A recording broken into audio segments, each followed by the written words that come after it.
जय Hind. myself Abhishek and I welcome you all to West IS। तो दोस्तों, आप सब जानते हैं कि अभी हमारे प्रधानमंत्री जी 3 देशों की यात्रा पर गए थे, जिसमें पहली यात्रा उनकी साइप्रस की रही। फिर उसके बाद वो कनाडा चले गए G7 का सम्मेलन अटेंड करने के लिए, और बाद में फिर वो क्रोएशिया चले गए। तो आज के इस पूरे वीडियो लेक्चर में जो टॉपिक मैंने आपके लिए सेलेक्ट किया है, that is going to be very important for your UPSC examination, that is Modi's visit to Cyprus. और ये समझ लीजिए कि आपको ये समझना है इस पूरे वीडियो में that why Cyprus matters to India.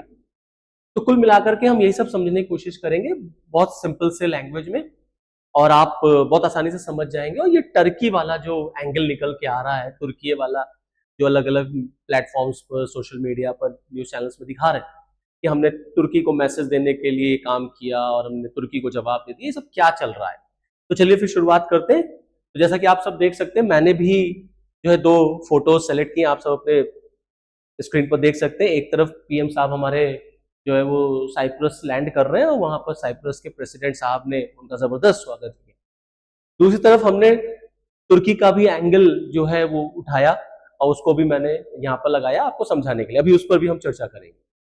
पहले एक बात और समझ लीजिए आप कि ये विजिट जो है इंपॉर्टेंट इसलिए भी रही क्योंकि प्राइम मिनिस्टर साहब को साइप्रस का हाईएस्ट सिविलियन अवार्ड दिया गया। और आप शॉक हो जाएंगे जान करके, ये 23rd नंबर का है, 23वां सिविलियन अवार्ड प्राइम मिनिस्टर साहब को मिला है, फॉरेन मतलब हाईएस्ट सिविलियन अवार्ड। तो ये भी एक बहुत बड़ी बात है। दूसरा कि ये आखिरकार में ये टर्की वाला क्या एंगल निकल के आ रहा है, कैसे क्या है, तो थोड़ा सा वेट करते हैं, इसको भी आगे समझते हैं। बट एक फैक्ट और आप जान लीजिए कि पिछले 20 वर्षों में भारत के पहले प्रधानमंत्री हुए हैं जो साइप्रस की यात्रा पर गए। अब साइप्रस को भी जरा समझ लें कि ज्योग्राफिकल लोकेशन क्या है साइप्रस की, जो आपके एग्जाम के लिए ज्योग्राफी के पॉइंट ऑफ व्यू से बहुत इंपॉर्टेंट है। तो अगर आप साइप्रस को लोकेट करेंगे मैप पर, आप अगर देखें तो आप देखिए ये रहा साइप्रस, आप सब अपने स्क्रीन पर देख सकते होंगे। साइप्रस आप देखिए मेडिटेरियन सी में पड़ता है, एक छोटा सा आइलैंड देश है, बहुत खूबसूरत देश है ये, और ईस्टर्न मेडिटेरियन सी में पड़ता है। ओके, ईस्टर्न की तरफ टर्की के साउथ में पड़ता है, जो तुर्की है उसके साउथ में पड़ता है, सीरिया के नजदीक है, लेबनान और इजराइल के नजदीक है। अब इसका जो डिस्प्यूट है वो तुर्की से क्यों है, इसको भी समझने की कोशिश कर लेते हैं। देखिए मैं आपको बताऊं कि जो साइप्रस है ना, बेसिकली 2 पार्ट में ब्रेक है, पार्टीशन है, 2 पार्ट में डिवाइडेड है। जो ऊपर वाला पार्ट है ना, this is known as Turkey Republic of Northern Cyprus, और इसको कहते हैं रिपब्लिक ऑफ साइप्रस। जो लाइन ये जो डिवाइड करती है, इस लाइन को बेसिकली कहा जाता है ग्रीन लाइन, ये लाइन। और आपको मैं बताऊं कि इस ग्रीन लाइन पर प्राइम मिनिस्टर साहब गए, और ये ग्रीन लाइन बफर जोन है, जिसको यूनाइटेड नेशन ने डिक्लेयर कर रखा है एज अ बफर जोन। ये देखिए मैंने वो फोटो भी ले रखी है, आप सब अपने स्क्रीन पर देख सकते होंगे। तुर्की का फ्लैग भी यहाँ पर लगा हुआ है। और एक अच्छी फिल्म फोटो दिखाता हूँ आपको, ये देखिए प्राइम मिनिस्टर साहब हमारे ग्रीन लाइन पर विजिट करते हैं, तुर्की को मैसेज दे रहे हैं कि देखो हम साइप्रस आ गए हैं, और तुमको एकदम क्लियर कट मैसेज है हमारी तरफ से, हम तुमसे लड़ने नहीं जा रहे हैं, लेकिन हम तुमको इस तरीके का मैसेज देंगे। तो आखिरकार में ये तुर्की को मैसेज देने की जरूरत क्यों पड़ी, इसको भी समझ लेते हैं। बट बिफोर दैट ये समझ लें कि डिवीजन वगैरह कैसे हुआ साइप्रस में। देखिए मैं आपको बताऊं कि दरअसल 1974 में तुर्की ने, तब टर्की हुआ करता था, टर्की ने बेसिकली साइप्रस पर इन्वेजन किया, और फिर वही संघर्ष वगैरह लड़ाई वड़ाई चली। तो फाइनली फिर वहां पर साइप्रस इस तरीके से डिवाइड हो गया, और 1/3 पार्ट पर, जो ये साइप्रस का जो 1/3 पार्ट है, इस पर टर्की ने अपना कंट्रोल एस्टैब्लिश कर लिया। और Turkey is the only country to recognise this part as a separate state. बाकी सारे देश इसको रिकॉग्नाइज करते हैं, और तुर्की इसको रिकॉग्नाइज करता है एज अ सेपरेट स्टेट। तो अगर प्राइम मिनिस्टर साहब उस बफर जोन पे जा रहे हैं, तो हम भी जो है वो एक कहीं ना कहीं हम तुर्की को क्लियर कट मैसेज दे रहे हैं कि आपका जो ये इन्वेजन है यहाँ पर, आप इसको फ्री करिए, खाली करिए। और आप देखिए कि गवर्नमेंट ऑफ इंडिया का ऑफिशियल स्टैंड क्या है, मैं आपको दिखाना चाहूंगा। ये देखिए गवर्नमेंट का ऑफिशियल स्टैंड साइप्रस के लिए क्या है कि India supports for the independence, sovereignty, territorial integrity and unity of the Republic of Cyprus. ये हमारा ऑफिशियल स्टैंड है कि हम साइप्रस की आजादी, संप्रभुता, एकता, अखंडता का समर्थन करते हैं। इसका मतलब क्या है? इसका मतलब ये है कि जो तुर्की का वहां पर कंट्रोल है वो नहीं होना चाहिए। तो कहीं ना कहीं हम तुर्की को मैसेज दे रहे हैं अपने इस विजिट से वहां पर जाकर के। अब रही बात साइप्रस का क्या इंपॉर्टेंस है भारत के लिए, तो यहाँ पे आप ये भी समझ लीजिए। देखिए, एक साइप्रस जो है वो हमारा एक बहुत ही अच्छा फ्रेंड डिक्लेयर हुआ है। हमारे जो फॉरेन मिनिस्टर साहब है उन्होंने साइप्रस को एक अच्छा दोस्त डिक्लेयर किया। दूसरा, साइप्रस ने भारत का समर्थन किया for the membership in United Nation Security Council. Cyprus जो है वो इस बात का समर्थन करता है that India should get a permanent membership in United Nation Security Council. तीसरा, साइप्रस ने भारत और अमेरिका के बीच जो न्यूक्लियर डील हुई थी, इसको 123 डील कहते हैं, उसका भी खुल के समर्थन किया। तो इस समर्थन से हमारी जो एनर्जी की रिक्वायरमेंट है हम उसे पूरा कर पा रहे हैं।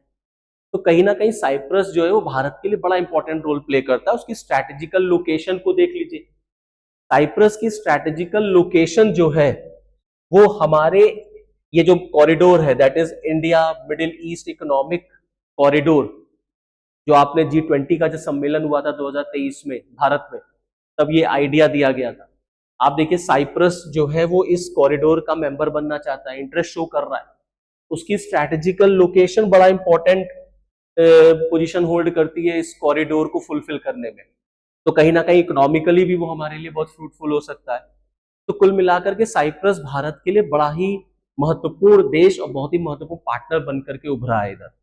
अब रही बात तुर्की वाली, उसको भी समझ लीजिए। देखिए, जब आपको याद होगा जब ऑपरेशन सिंदूर चला था, अभी भारत और पाकिस्तान के बीच में जब विवाद हुआ था, तो ऑपरेशन सिंदूर के टाइम पर बड़ा ये निकल करके आया था। जब हमने अपन हमला किया उधर से पाकिस्तान ने भी हमला किया हमारे ऊपर, तो उसमें निकल के आया कि पाकिस्तान जो है वो टर्किश मेड ड्रोन का इस्तेमाल कर रहा है।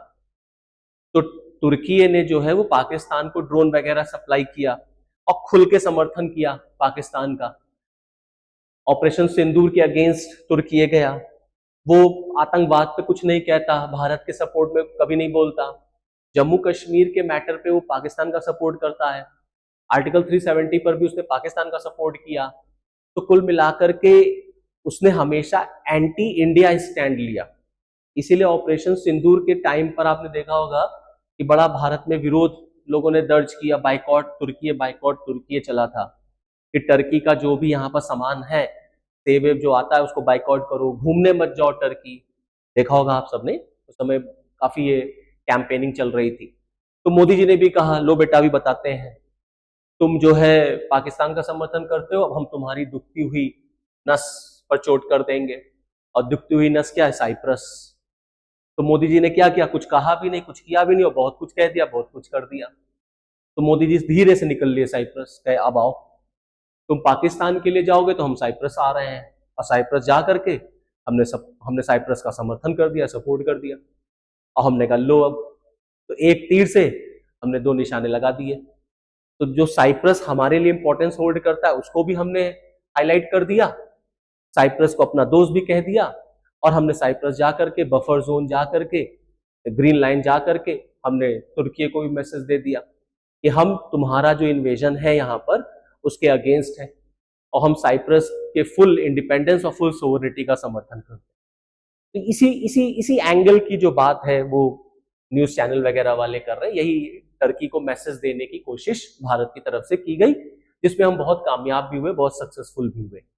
अब देखते हैं आगे तुर्की को अकल आती है कि नहीं आती हो, पाकिस्तान जैसे दुष्ट राष्ट्र का समर्थन करता है कि छोड़ देता है, या भारत के साथ आता है। तो मैं तो यही कहूंगा कि उसको भारत का साथ देना चाहिए, भारत के ही साथ रह करके तो प्रॉफिट होगा। तो let's see what happens in future. चलिए फिर मुझे दीजिए इजाजत, आज के इस वीडियो लेक्चर के साथ मैं आपको यहीं छोड़ के जा रहा हूँ। नेक्स्ट फिर किसी टॉपिक पर आपके साथ मुलाकात होगी, तब तक के लिए जय हिंद।